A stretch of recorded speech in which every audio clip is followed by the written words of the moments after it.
The Holy Gospel according to Matthew, the 25th chapter. Glory to you, O Lord. Jesus said to his disciples, "For it is as if a man, going on a journey, summoned his slaves and entrusted his property to them. To one he gave 5 talents, to another 2, to another 1, to each according to his ability. Then he went away. The one who had received the 5 talents went off at once and traded with them and made 5 more talents. In the same way, the one who had the 2 talents made 2 more talents.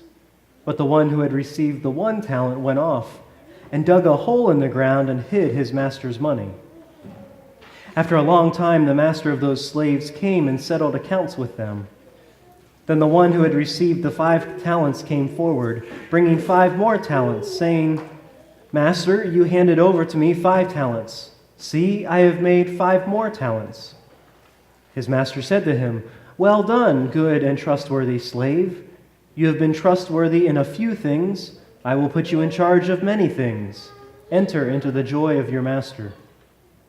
And the one with the 2 talents also came forward, saying, 'Master, you handed over to me 2 talents. See, I have made 2 more talents.'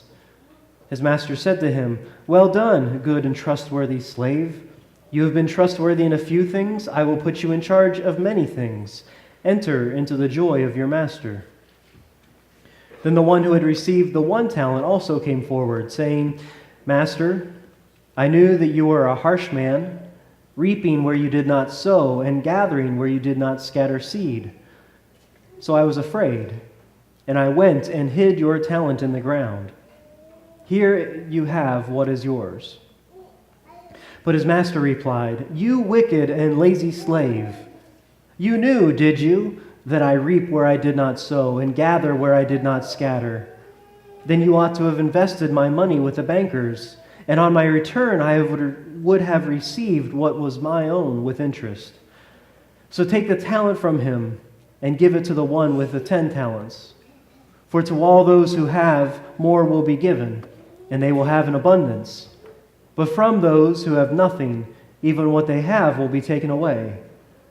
As for this worthless slave, throw him into the outer darkness, where there will be weeping and gnashing of teeth." The Gospel of the Lord. Praise to you, O Christ.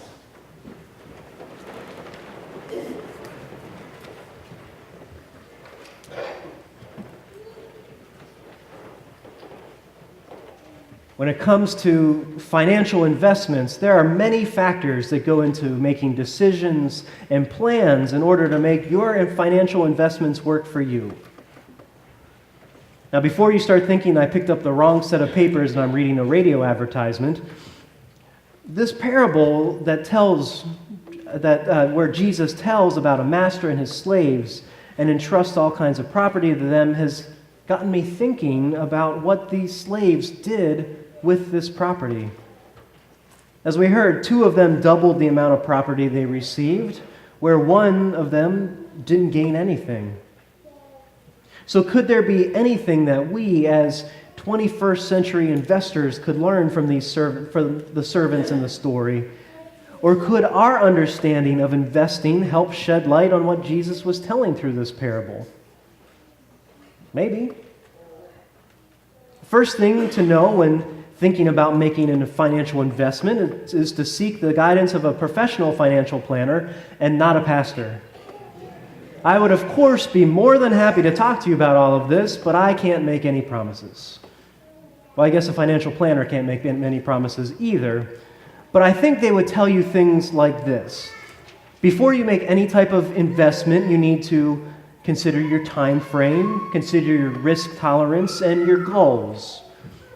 You know, if you were hoping to save for retirement and retirement was only a couple years away, you wouldn't want to be too risky because you don't have time to recover those losses. At that point, you're better off putting everything under your mattress or digging that hole and putting it in the ground. But if retirement is down the road, you have the chance to invest more and take chances. Another consideration I think they tell you is to buy investments when they are as cheap as possible. I think we've heard that said, buy low, sell high. You're more likely to earn a profit if you know the product's value and cost will go up. That last thing they would tell you is all about your portfolio and to make sure you have a mix of investments, stocks, bonds, cash, property. And again, you're wondering, where's your sermon? So let's think about this parable. A man who was leaving on a journey left his property with his slaves while he was gone, and upon return wanted to know what had been done with his property. So we ask, what's this about? What's Jesus talking about? We have to remember that this parable follows what we heard last week about those 10 bridesmaids who were waiting for the groom to return, where 5 of them had their lamps ready and 5 did not. And so we asked ourselves, how are we waiting? Because it's here that Jesus is talking about his second coming, his return to this earth from heaven. Soon after this, after this parable in Matthew's gospel, we start to hear the passion story and Jesus' journey to the cross. So here, Jesus is preparing his disciples and his hearers for that time while he will be gone. How will they wait? How will we wait? So we take this parable and we start trying to fill in those blanks. What if the master here is Jesus? What if this is Jesus saying, I'm going to be gone for a while, but I will return. So in the meantime, I want you to take care of what I've given you. Here are your talents. Here are the things I've taught you while I've been with you. And when you see me again, I'm going to want to know what you've done with them. I mean, can we hear that scenario out of that parable? I mean, really, it almost sounds too simple. And for the longest time, I really thought it can't be that simple, right? But maybe it's at least a starting point. Because it was when I was thinking of this way of understanding that parable that I heard those investment questions. Literally, I was driving and I was thinking through my sermon, and an advertisement came on the radio for a financial planner, and he was saying some of these questions that this is what I'm going to talk to you about when we get together, and I invest all your money and make you millions. I'm going to go see him later today. But so then what were the goals of those servants who were entrusted with their master's property? A financial planner would say, well, what's their time frame? What's the risk tolerance? Well, we don't hear a lot of that in the story. All we know is that we don't know. Jesus could return tomorrow, or it could be in another 2,000 years or more. So really, in a sense, this gives us the freedom to be as risky as possible. I mean, we could take a chance on losing it all. We can invest all that Jesus has given us in the hopes of a major outcome. What do we have to lose? What was that second thing to consider with investing? Buy low, sell high. Your investment goes the furthest when you're investing at its lowest. When is Jesus' good news the best news to hear? It's when we're at our lowest, right? A message of hope is the most powerful when we feel the most hopeless. A message of restoration has the biggest effect when we feel utterly broken. A message of peace and comfort is most helpful when we are grieving or lost. I mean, those times when we're at our best and the most confident, we know that Jesus' teachings are great, of course. But I've seen we often will take them for granted in those times and won't let his words bring as much hope as they can. Well, that last question, what does our portfolio look like in the midst of all this? Are we only focused on one thing, or do we spread our investments out?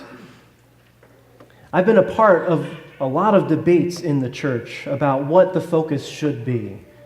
Is the focus on ourselves or on others? Is it inside the church or outside? On the building or on something bigger? Well, thinking about that question of how do we invest and where, I think we think of all of these things. Part of Jesus' teachings were meant for our own personal growth and development, but part of it was meant to teach us how we treat everyone else. Part of his teaching tells us how we're the body of Christ together, and in community together. But his teaching also pushes us to consider taking care of others on the outskirts, those who are forgotten, those who are ignored, those who are excluded. And yeah, we of course need a place to worship and to gather and to do church, but we also need to get outside the walls and spread hope and serve one another and be church. We need all of those things. I never realized financial investing speak could say so much to this parable in waiting for Jesus' return. The two servants who took what was given to them by the master and traded and invested them, they grew and doubled those talents to benefit the master when he returned. Whereas that one servant who simply buried that talent because he was scared saw nothing in return. Well, he did see one thing: anger and punishment from the master. But I think we heard in that parable that that servant was expecting that from the master. He said, "Master, I know that you are a harsh man, reaping where you do not sow, gathering where you do not scatter seed. So I was afraid." That's how the servant viewed the master. And how did the master respond? "Oh, you knew, did you?" And responded in just that way. But those other two servants must have viewed their master as loving and generous, so those servants responded in just that way, in love and without fear of scarcity. And when the master returned, he responded in that same way too, with love and generosity. I mean, how often do we live out our life of faith in the same way that we view God? Does that make sense? If we view God in a vengeful, as a vengeful or angry or demanding God, we live our lives in fear of receiving God's wrath and with a continued sense of unsettledness that we can never, ever fulfill what God wants from us. But if we see God as a loving God who is generous beyond reason and who equips us and trusts us to invest these talents we've received, then we're more likely to live a life that's generous and loving and free to build up God's kingdom in this place. So again, the question is for us, how are we waiting in these days? How are we waiting in this life of discipleship? How are you investing those talents that God has given you? Amen.